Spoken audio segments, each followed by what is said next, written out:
Alright everybody, happy Sunday to you all. I'm continuing down my path of digging into old projects, trying to finish things up.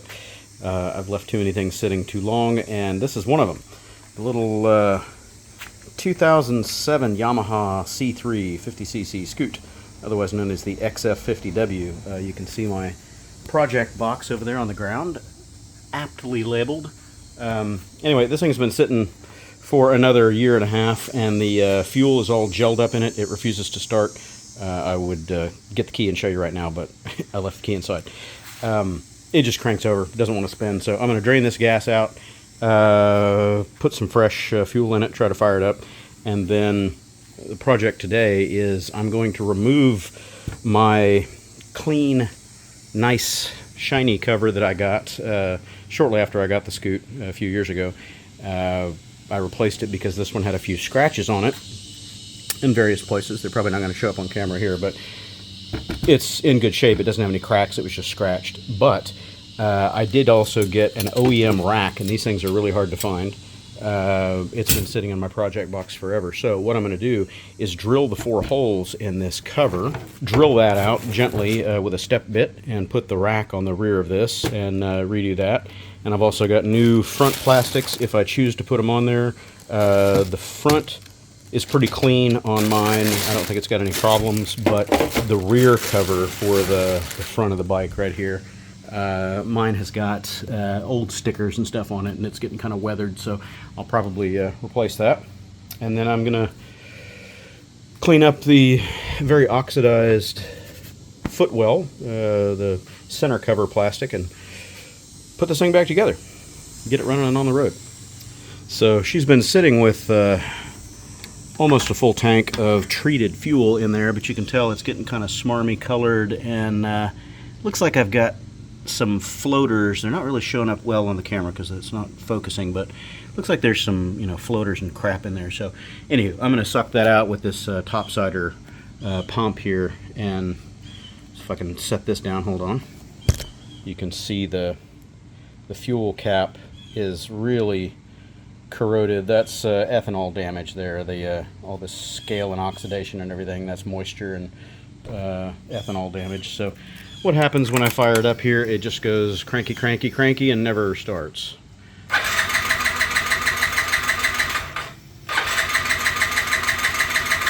So she's gotten clogged up yet again. Hopefully I don't have to pull everything apart and pull the fuel line like I did last time, but we'll see how bad it gets.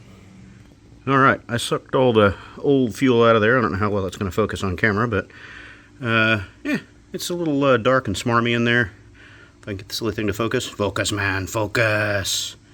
Anyway, I'm going to put some fuel cleaner down in there. Techron, or maybe some Seafoam or something like that. Fill it back up with fresh gas and see if I can just kind of coax it back to life by cranking forever. Try not to burn my starter out. I'll give it a shot on trying to get it to pull fresh fuel, because I'd really rather not get up in here and pull the fuel rail and all the stuff. I got to get the box off of it. I got to dismantle the whole thing to get in there and get that running again if the fresh fuel trick doesn't do it. The reason that I quit playing with this a couple years ago was because the new fuel pump and sender weren't working. The pump works, the sender doesn't, so basically the fuel gauge always reads 0. And Neil came over and he was messing with it a couple months ago, and he tried testing the connections down there. I didn't break out the service manual that's now sitting over there on my bench, but I'm going to go down that path. I'm going to measure the resistance here at the sender and also check my gauge and see if it's gone wonky. It worked fine before, you know, with the old fuel pump and sender in there, but when I put the new one in, it stopped working. So that could just be coincidence, I'm not sure, but a Scoot this small that, you know, has a 1 gallon fuel tank or 1.1, you definitely want a fuel gauge, because there's no trip meter on this to reset trip to estimate your miles. So you don't want to run it dry and not have a second chance at redemption, because there's no reserve. Alright, about a half gallon of fresh fuel in there. Let's see if we get lucky. Ooh, I heard it gurgling, pulling whole bunch of stuff. So let's hope that that was fresh fuel and it likes it.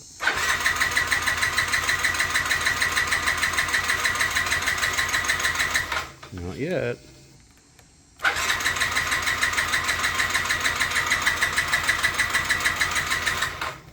Still no. I don't know how long I can crank on this battery before I run the battery out. It's a lithium, so it'll last a little while. Start, run. I can hear the fuel pump chooching, so that's good.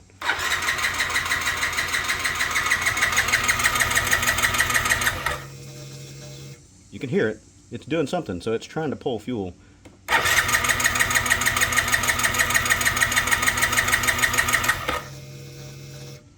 Okay, well, no luck yet. I'll keep banging at it. I'm going to pull my plug, make sure the plug is not fouled. It shouldn't be. It's a fresh plug. So,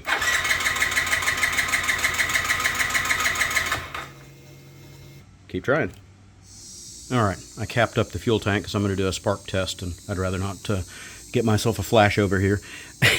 The plug is reasonably okay. I mean, it's a used plug with maybe, I don't know, a few hundred miles on it, whatever. Looks like the electrode's all good. Oops, sorry, trying to keep you on camera. Everything's all good. Focus, camera. Focus. It won't focus. Anywho, I'm going to just see if I can get spark out of this guy. Holding this up here. I might not be able to keep you on camera at the same time. Grounding this against the engine and see if I get sparky. I'm going to need 3 hands. I can't keep you on camera. Sorry. Yeah, spark is good. I'm going to clean up that plug a little bit. Throw it back in there. I might go get a new one. That electrode looks worn down, but the gap is right. I just checked the gap. So, I don't know. I could get a new NGK plug for it and see where we go. But spark is plenty good. This is a NGK CR7E. So I'll probably go grab a fresh one of these just to have it. I might actually have one in my parts bin, so I'll go look for that. So, spark is good. It's just not getting fuel, which is kind of what I expected. Fuel line right here is clogged up with crap, so I might have to pull the whole thing apart again to get in there and clean it out. Okay. It only took me about 5 minutes to pull the box off of it. Less than that, actually. About 3. Because I don't have my side panels on. If the side panels are on, you got more to deal with, but the box is just disconnecting the ECU. I've got it spun around backwards here. I'm not going to disconnect all my rear wiring because I got a bunch of zip ties and all kinds of crazy stuff. But anyway, you unhook the ECU. There's 4 bolts in the box. You got to pull the battery out and other stuff, but it's not too bad. Anyway, I'm going to reach in here, pull that fuel line loose right there, and see if I can do my normal massaging bit to clear that out. Just soak it with some brake and parts cleaner, carb cleaner, and flush it a few times, and hopefully I can clear it, because that's an expensive little hose. It's all one piece with the fuel injector. You can't get just the fuel injector. It's got this, high pressure stainless steel clamp right here, so you have to buy the fuel injector and the entire hose as one piece on these scoots. It would be much better if it were a modular design, but it's not, and that thing costs over $200. It's almost $300 for the fuel injector and the line. Crazy. I don't want to spend that. We'll see if we can coax it back to life. Okay, the main reason I hate pulling this apart is because Yamaha did not engineer this in such a way that you can get in here to that Allen bolt right there. That guy that I'm pointing at. It's underneath this front frame rail for the seat, and you just can't get to it. There's no straight shot, and you have to pull that off because this bracket that's curled around it, around the fuel hose, is in the way. You've got to be able to lift this up to get the fuel injector out of there. So that bolt right there that I'm pointing at, that has to come out of there, and the only way you can get in is with a 5mm Allen. You've got to have kind of a short one, and you've got just luck on getting your positioning right, and you can only move about, it's not even 90 degrees at a shot. You got about a 60-degree turn, so you start here and you end up butting out right against the hose itself. Sorry, I'm trying to do this with one hand. So it takes about a year to get that thing started, and then once you can get it loose enough, you can spin it up the rest of the way with your fingers. But getting it started in there again is just as much of a pain in the butt as getting it out, trust me. So I'm going to go back to 2 hands and get this done. Oh yeah, she is corroded.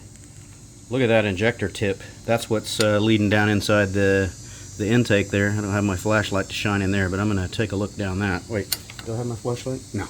I'm going to see how smarmy it is down in there, but O-ring still looks good on here. It's focus. O-ring still looks good, but it is really nasty. It almost looks oil foul, but that's not oil. No, that's bad fuel. So that means this line is totally clogged up with bad fuel again. I'm going to pull it out of there, do my normal soak it and pray routine. Oh yeah, that fuel is nasty. It's stinky, stinky. My hands are just like benzene now. That is so gross smelling. So anyway, I just filled it up with good old gum out carbon choke cleaner, and just slowly fill until it burbles up out of the top edge there. So the line is totally full of carb cleaner now, and I'm just going to leave it sitting in this position to soak for a while, probably an hour or so, while I go over there and work on the body parts. Okay, so I've already got the seat portion removed from the box, as you can tell. I haven't been in this thing in a while, but it's pretty straightforward. There are a handful, 3 or 4 of these 4mm bolts here, I think just 3 of them, and then a bunch of little Phillips screws that go around the perimeter of the lid to separate those two, and they just pop right apart. So what I'm going to do is go ahead and separate the cover, and then these are the 4 holes that you drill in the pan portion, or the upper lid, I should say, the structural lid, let's call it. And then the top cover has to be drilled in the corresponding spots. So I'm going to pull this apart first.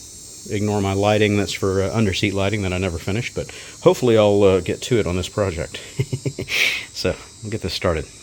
Okay, and once you have all the screws and the bolts out of it, it separates into 3 pieces. So you've got the structural cover, is what I call it. It's the upper box cover. That's the load-bearing portion of everything that you're really sitting on.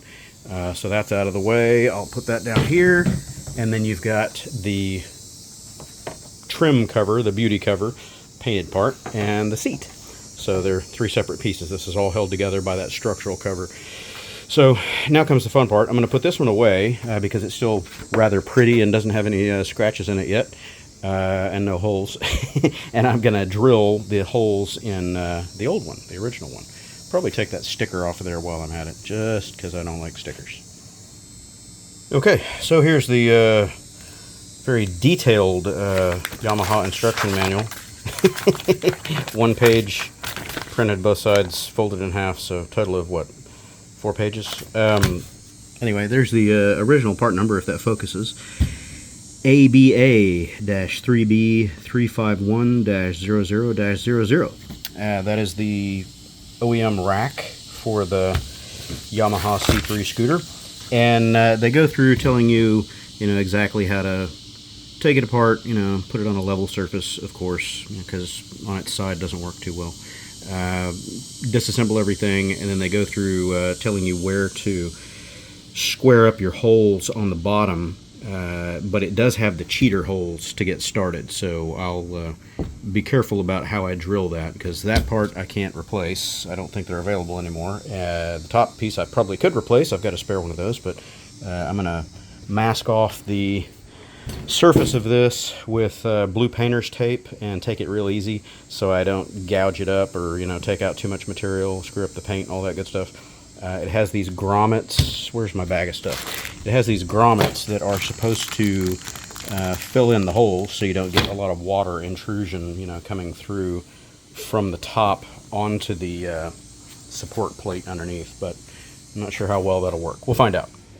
Okay, so drilling is underway. I'm starting slow with I don't even know what it is, about a 9/16 drill bit, something like that. Sorry, not even 9/16, a little over was it 9/64? Sorry. So a little over an 1/8 of an inch, just to set pilots in the dead center of each one of these. Drilling ABS is always a little bit tricky because it tries to walk, so you start slow, and if it's walking a different direction, you put a cant on the bit and try to get it back to center. But this is the only time you can do it, is when you're first starting your pilots. And then I'll follow it up with, what did I do with the bit? stepper bit. Here it is. Step bit, and I marked it off with tape. When you wind these, I always wind them intentionally backwards. So direction of rotation is going to be this way, clockwise, and I wrap it the other direction, so as soon as my tape hits my depth, it starts unraveling the tape, and I can't miss it. Stop, stop, stop. So, yeah, there you go. Poking through the top is going to be a little bit more treacherous, so I'll go ahead and put the painter's tape on here before I go too much further, because these have got to be opened up to something much larger. What do they say it was?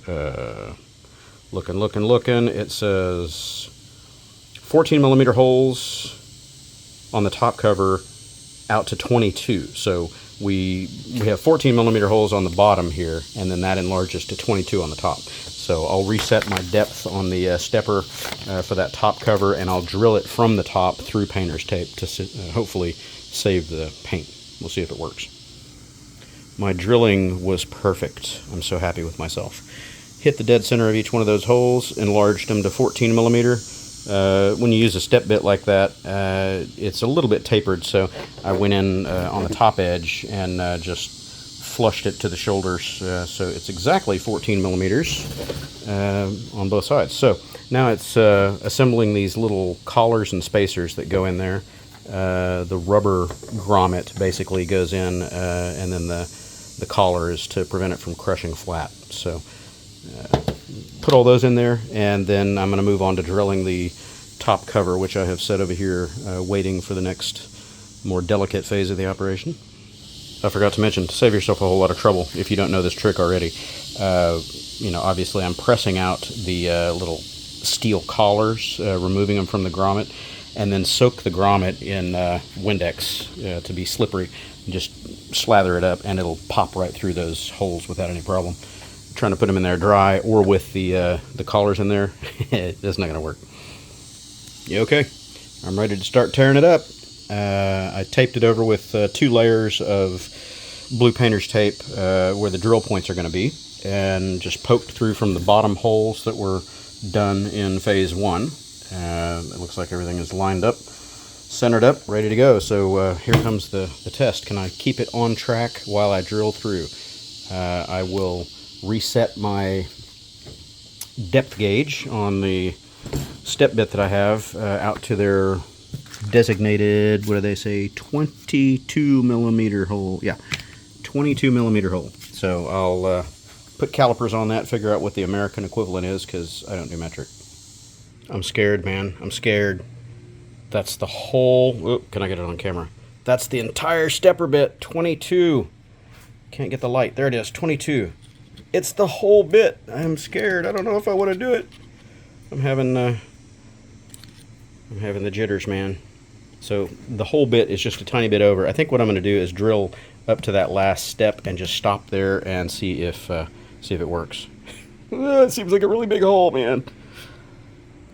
Okay, the drilling is complete. I went slow and steady with the step bit here, and I took it up to just the last mark. I'm a chicken. I don't want to go all the way through to that larger part. So this is about 20 millimeters at that last step. And my tape pulled away at the last moment, but it looks like I've got some pretty clean holes. So shall we investigate? See if I did a good job or not.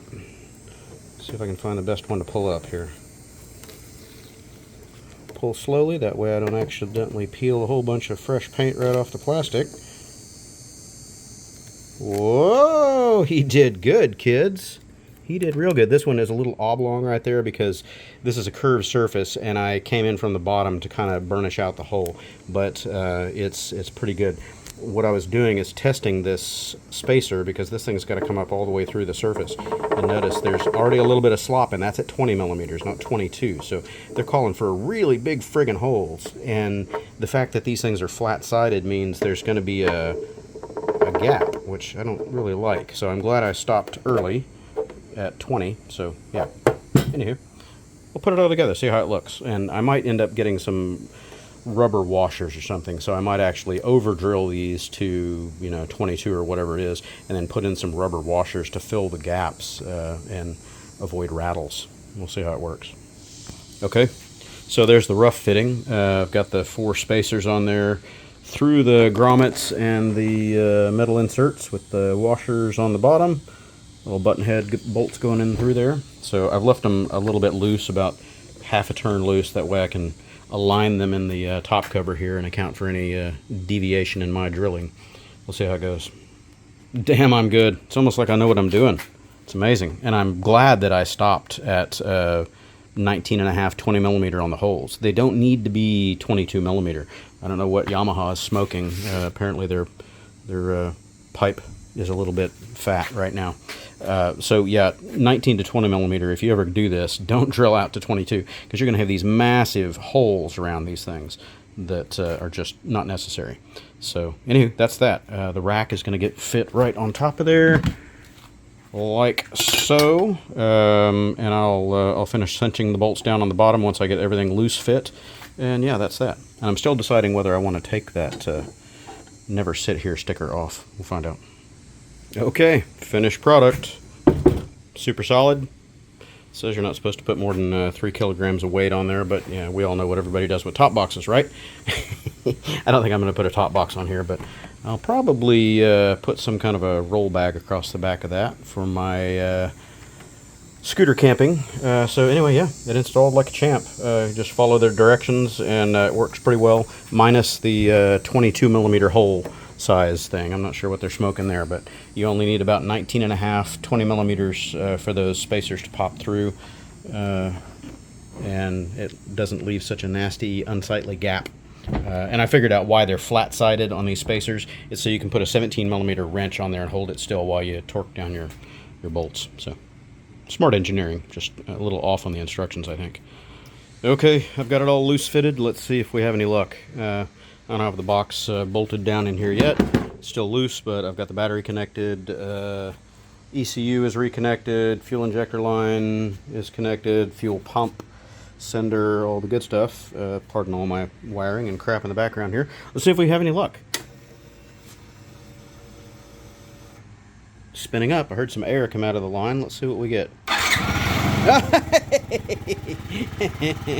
You gotta love these Japanese bikes, man. Gets clogged up, yeah, just clean it out. This is exactly how I bought it. I bought this thing with 300 miles on it for 300 bucks. And this was the problem, is the fuel line was just clogged up, gummed up from sitting in the guy's garage too long.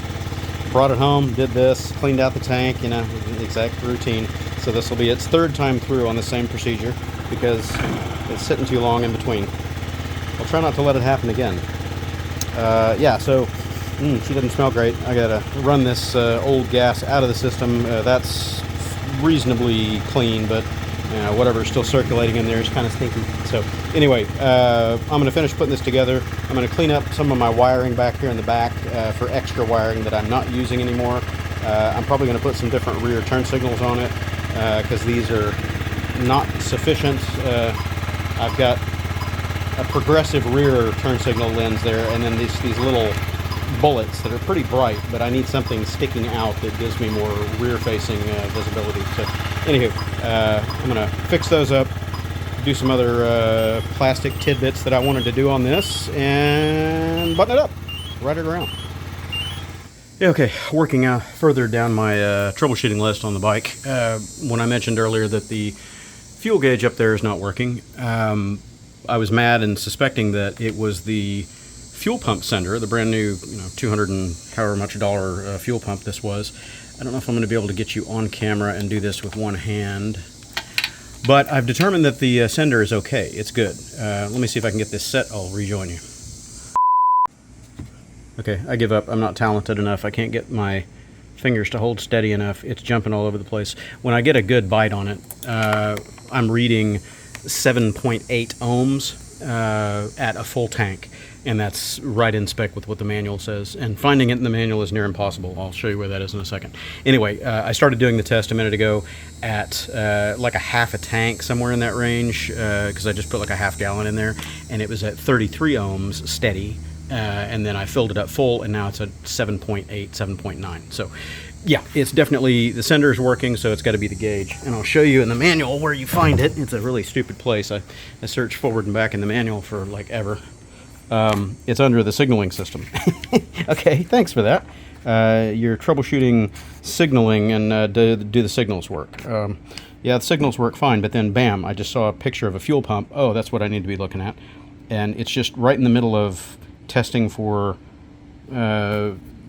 signals. I have no idea what they're smoking, but those two little pieces right there, that's what you need in order to test your fuel pump and your sender and your gauge and all that good stuff. So anywho, roughly room temp, it's a whole lot hotter than 68 degrees out here, but 4 to 10 ohms full, and that's what I'm getting is about 7.5, so I'm right there in the range.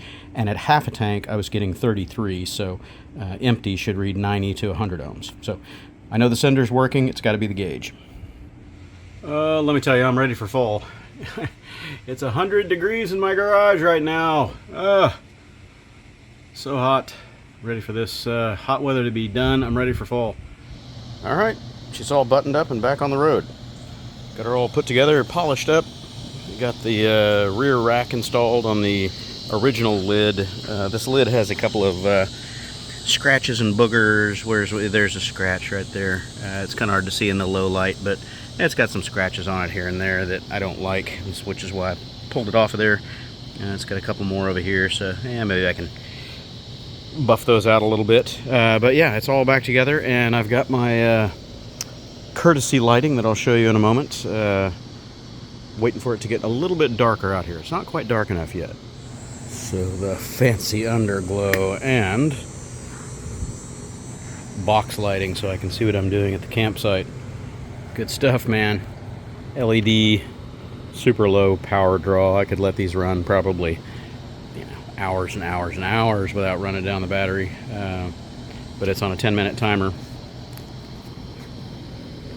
So whenever I start the circuit here, it's on a 10-minute leash, and it will automatically shut itself down 10 minutes, and then I can just cycle the power again, and away it goes. Cool.